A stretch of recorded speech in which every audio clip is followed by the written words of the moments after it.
All right, welcome to quiz number 8. A little bit more about mobile devices and MIDI. The first thing is that I would say it is pretty true that most people expect apps to be about 99 cents. And so it's hard for much better programs to make mobile versions at that price. I have a few times spent more money than that on applications, but not very much. Right? As opposed to, I think I spent $10 for the iReal Pro, the version of the Real Book on my phone, but I knew I would use that and that it was good.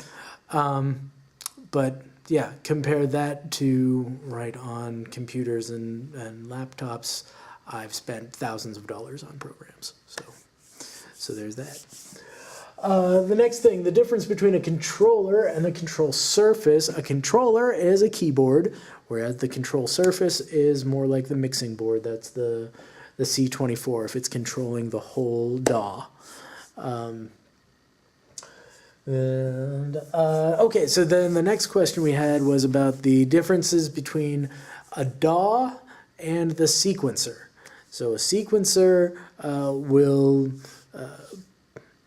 play back our different MIDI information or audio in a sequence in different places.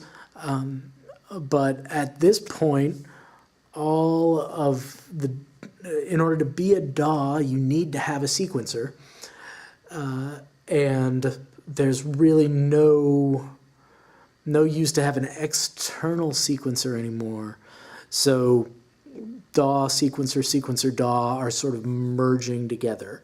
If you really want to be technical about it, yeah, the sequencer is a subcomponent of the workstation, but there's really no reason to have a DAW that doesn't have a sequencer or have a sequencer that's not part of a DAW.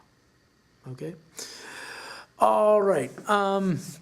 GarageBand Mobile, just to single that one out, that a lot of you may have. I think does it come with the iPhone, or it's a limited version of it, something like that. If not, it's around $5, I want to say. But it's a popular one, but it's limited. There are things, especially limited effects are the thing that we want to highlight right in there. And this is actually the one that I used for those albums that I talked about before. And somewhat I got around that by mastering it. I think I tried to mix it in the phone, but I did some mastering afterward outside of the phone, and I could use a better limiter and some widening, maybe some harmonic things to it. So yeah, that's limited inside of the phone.